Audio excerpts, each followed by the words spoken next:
Hello and welcome to the Spanish Football Podcast YouTube channel. I'm Alex Kirkland. This is Sid Lowe. Hello, you've got a good t-shirt This out. is some TSFP merch, which is available to purchase at redbubble.com. Just search for TSFP, if you want to, of course. No, hang on. They do want to. The only reason I'm not wearing one, I'm going to make this very clear now, is because mine hasn't arrived yet. Yeah. When it does, I'll wear it. Anyway, we're not here to talk about that. We are here to preview which match day? I don't know. Match I honestly day 7. don't know. I honestly don't know which match day we're in. Matchday 7 Okay. in La Liga, which gets underway on Friday night with Villarreal against Betis. I mean, this could be a cracker. Villarreal Betis could be really tasty. We say always watch Betis. We've started maybe saying always watch Villarreal as well. And also, it's Villarreal against Betis. It has the best two players from the last match day playing in it. Santi Cazorla, standing ovation from the Camp Nou.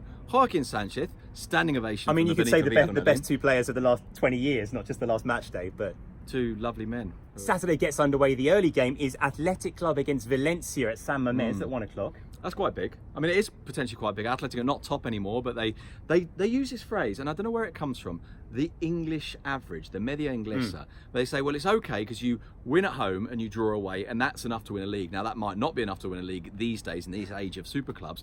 But also, I quite liked Gary Tanner. Did you hear what Gary Tanner said about it? Gary Tanner said after the game, look, if we win away, win at home, win away, win at home, win away, win at home, we'd be Manchester City. 4 o'clock, big game this as well at the Coliseum. Getafe against Barca. Really interesting one. Getafe not quite doing it this season. Barca now seemingly out of crisis. For now. Yeah. Always on the verge of another I'm one. not completely sure they are out of crisis because they won at home in a not particularly But they can't impressive win away. performance against Villarreal, and they can't win away. They haven't won away since April when they went to Mendizorroza. Oh, that didn't come out as well. It's better when Kitro does it. Mendizorroza. It is better when Kitro does it.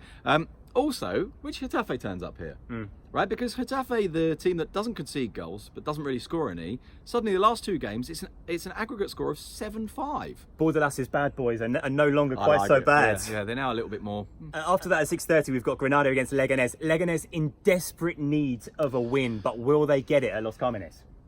This has got draw written all over it, hasn't it? And then the big game of the weekend, 9 o'clock at the Wanda Metropolitano. It's the Madrid derby, Atleti against Real Madrid. How would you say these two teams are coming into this derby? With doubts, with some good things, with some bad things. I think with a sense, probably in both cases, that actually maybe it will be the derby that defines what they are, if you see what I mean. They go into this wanting to know where they are, and that this game will place them. This game will position them there. Real Madrid, of course, we were talking about them being in crisis a week ago when they lost to Paris Saint-Germain 3-0. Not just because they lost, but the way that they lost. They responded very well against Sevilla, but in a very defensive way. They defeated Osasuna, but it was a kind of a strange game. A lot of B-team players, B-team players, second string players. Same was also true of Osasuna. In fact, I wonder if Osasuna had known that Real Madrid were going to rotate so heavily, whether they might not have done the same. It was 7 changes and 8 changes, I think, respectively, wasn't it? And Madrid did win with, of course, the 2 Brazilians scoring, 2 kids scoring goals. Zidane said, let's not forget they're both 18. He's actually wrong. Vinicius is 19, but the point remains the same. I don't know what we're going to see here. I think we'll see two teams be relatively cautious. Sometimes the Madrid derby, it doesn't always deliver in the way that the Clasico delivers in terms of entertaining football. Yeah. But anyway, looking forward that's to it true. very much. Sunday starts off at midday with Espanyol against Real Valladolid.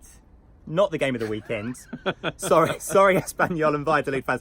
Don't send angry messages. Tony Villa played really well for Valladolid for midweek. Yeah, he did actually. That's and a he good hadn't one. played until then. He hadn't started. After that, at 2 o'clock, you've got Eibar against Celta. A bit of a clash of styles, that one. Yes, it is, isn't it? Celta are defending much better than previously. Eibar, it hasn't quite started to happen for them yet. You feel like it will, but obviously, the longer it takes, I think there will be some concern if they're not picking up wins in the next 3 or 4 weeks. 4 o'clock on Sunday, we've got Alaves against Mallorca. You were saying the other day that Mallorca, we like a lot of things about them, but they might well end up going down this season. But they know that. Obviously, this is the reality of it. They know the reality of the league they're in. They know the fact that they've come up in 2 years in a row from Segunda B to Segunda and then from Segunda into Primera. They didn't make a huge change in the squad, although they have bought, I think it's 9 players in total, although the starting 11 has still got quite a lot of the second division players in it. They know that it's not going to be easy, and I don't think they're going to lose their heads about it because I think they're relatively sensible. 6:30 on Sunday, it's Levante against Osasuna. Osasuna, who lost their unbeaten record at the Bernabeu the other night. I think they knew they were going to, hence since, you know, all the changes and so on. Levante are still a curious side that I can't quite work out, that they've got good players going forward. They don't seem to have a full sense of exactly how they're going to structure that, where exactly Morales plays, whether he plays off the front or he plays further wide.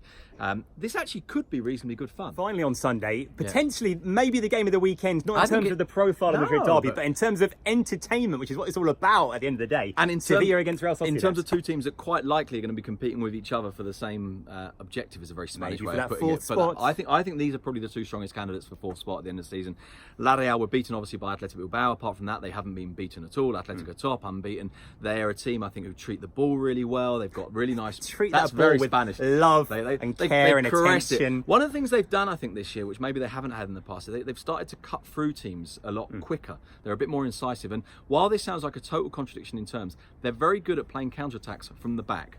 By which I mean, the keeper gets the ball, it goes out quickly, and they run through the middle very, very quickly. Not a long ball over the top, but with 3 or 4 runners. In that particular kind of play, Martin Odegaard, who I think has got a claim for being the best player in Spain so far this season. That is big talk right there from Dr. But it Sid. is, isn't it? But Don't you think? in a way, it's hard to argue. I mean, with. all right, we're only 6 weeks into the season, but so far this been- season, has he been the best player in Spain? I think he he's might have been been. seriously good. So that is a game that you cannot miss. All of these games will be talked about by Sid and Phil They will. on the Spanish Football Podcast on Monday in all the usual places: Apple Podcasts, Spotify, SoundCloud, and Acast. And look at that t-shirt.